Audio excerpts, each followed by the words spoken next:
Hello friends, welcome back to my channel. I am Akshay Budulwar and you are watching NCERT solution.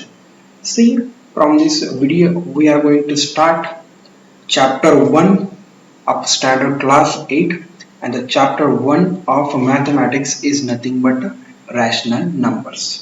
तो देखिए अब ये जो numbers रहते हैं तो इनके जब यानी कि ये बनते हैं तो कुछ ना कुछ डिफिकल्टीज आते हैं हमको। तो यही डिफिकल्टी से ये जो नंबर सीरीज रहते हैं जैसे कि हमने 7th क्लास यानी कि 6th क्लास पीछे वाले प्रीवियस क्लासेस में हमने नेचुरल नंबर्स, होल नंबर्स ये सब नंबर्स सीखे थे। तो हमको क्लास 8 में थोड़ा एडवांस सीखना है, that is nothing but the अब रैशनल नंबर्स। तो देखिए अब हम रैशनल नंबर्स कैसे इंट्रोड्यूस हुए, तो हमें कहाँ पर डिफिकल्टीज आए, उस डिफिकल्टी की वजह से हमको रैशनल नंबर्स कहना पड़ा, यानी कि सर्टेन पैटर्न रहेंगे ना। देखिए जैसे कि हम बोल सकते हैं कि natural numbers, what are natural numbers? Counting numbers are called as natural numbers. अभी जैसे कि हमने 7th क्लास में सीखा था कि whole number, counting numbers plus zero including zero, that's number are called as whole numbers. कुछ सर्टेन प्रॉपर्टीज, सर्टेन वेज रहते हैं रैशनल नंबर। अब देखिए रैशनल नंबर्स, तो देखिए स्टेप बाय स्टेप जाएंगे। जैसे कि आप देख सकते हैं कि मैंने एक इक्वेशन लिया है x प्लस 2 इक्वल्स टू 13। तो देखिए अब मुझे इस इक्वेशन का सॉल्यूशन निकालना है। अब सॉल्यूशन निकालना है यानी कि जो भी x है उसकी वैल्यू निकालना है। तो मैं क्या करूंगा, x equals to 13 minus 2, x equals to 13 minus 2. Any problem? No. Therefore, x equals to 13 minus 2 L1. यानी कि अब ये हो गया मेरी x की वैल्यू यानी कि सॉल्यूशन। तो देखिए ये हो गया इक्वेशन 1। इक्वेशन 1 में अगर x इक्वल्स टू मैं, तो देखिए मैं इक्वेशन 1 और एक बार लिखता हूँ। तो x की वैल्यू मैंने कितनी फाइंड आउट की? 11। 11 प्लस 2 इक्वल्स टू 13।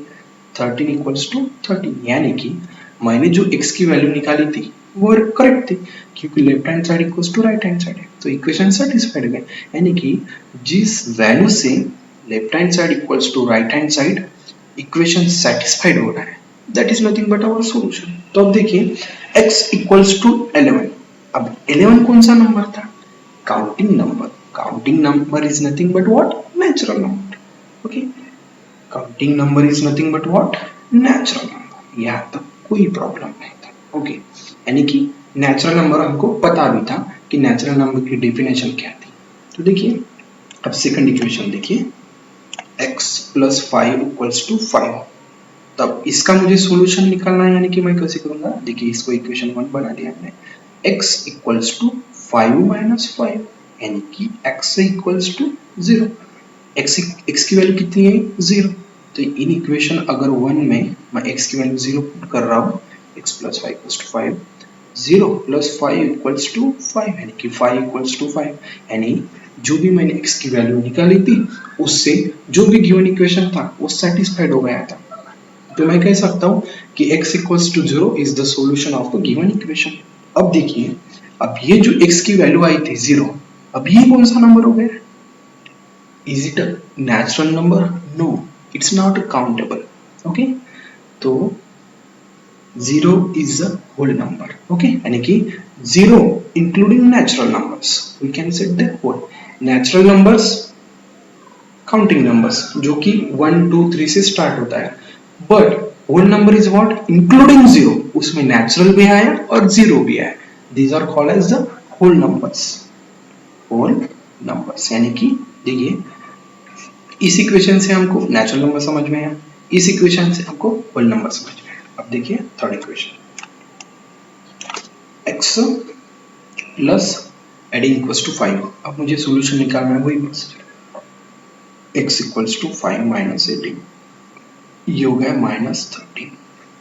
अब देखिए इक्वेशन 1 में माइनस 13 पुट करने के बाद प्लस 18 इक्वल्स टू 5 यानी कि 5 इक्वल्स टू 5, यानी कि मैंने जो सॉल्यूशन निकाला था वो करेक्ट था, उसका कोई प्रॉब्लम नहीं है। हमको यहाँ पे सिर्फ नेचुरल नंबर यानी कि जो भी नंबर है वो हमको आइडेंटिफाई करना है। अब देखिए x इक्वल्स टू -13, तो देखिए 13 काउंटिंग नंबर है, नो प्रॉब्लम, लेकिन इसको साइन कौन सा है, माइनस का, ना तो ये होल है ना तो ये काउंटिंग है, ना तो ये होल रहा ना तो ये, फिर अब माइनस ऑफ नेचुरल नंबर हो गया ना, तो इसको हम कहते हैं इंटीजर है। यानी कि तो देखिए यहाँ पे पहले 0 था, इसके बाद 1 2 और ये पीछे क्या आएगा -1 -2, तो देखिए ये आगे का पूरा क्या हो गया, नेचुरल नंबर्स।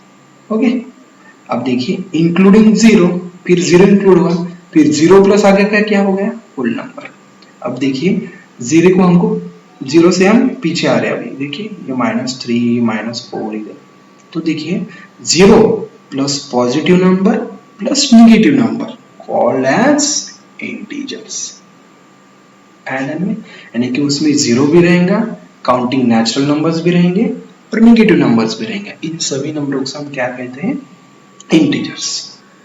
यानी कि ये भी समझ गया है कि इंटीजर्स क्या है, नेचुरल समझ गए, होल समझ गए, अब इंटीजर समझ गए। अब देखिए फ्रॉम दिस इक्वेशन, इक्वेशन 1 कह दिया मैंने, 2x equals to 3, therefore x equals to 3/2।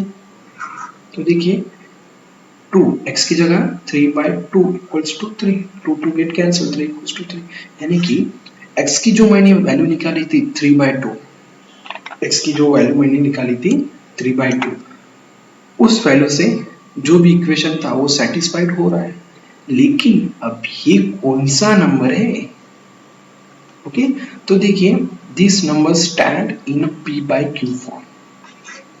p की जगह क्या है 3, q की जगह 2, यानी कि the numbers which are in p/q form, तो देखिए that numbers are called as rational numbers.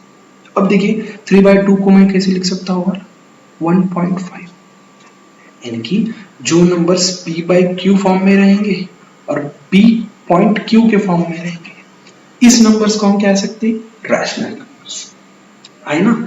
क्योंकि 3/2 ये जो नंबर था, ना ये काउंटिंग नंबर था यानी कि नेचुरल कट हो गया, ना ये होल था, 0 भी नहीं था, नेगेटिव भी नहीं था, ओके, लेकिन फ्रैक्शन में था ना, तो that number is nothing but, देखिए नंबर का पैटर्न देखिए, तो p/q के फॉर्म में रहेगा, नहीं तो p.q।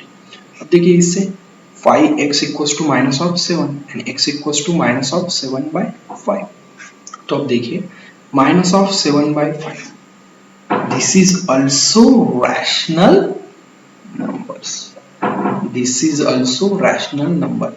यानी कि इससे हमें ये पता चल रहा कि रैशनल नंबर को प्लस और नेगेटिव दोनों ही पॉसिबल है, ओके, प्लस भी चलेगा नेगेटिव भी चलेगा, लेकिन वो p/q के फॉर्म में रहना चाहिए। देखिए -7/5, 7/5 यानी नथिंग बट 1.4, यानी कि देखिए नेचुरल नंबर के standard pattern p/q, first pattern, second pattern p.q, third pattern -p/q, fourth pattern -p.q। ये फॉर्म में अगर कोई से भी नंबर्स रहे तो this numbers are called the rational number. इससे आपको सभी क्लियर हो जाएगा। तो मैं, अगर आपको वीडियो अच्छी लगी तो सब्सक्राइब जरूर करना, and thank you for watching, see you.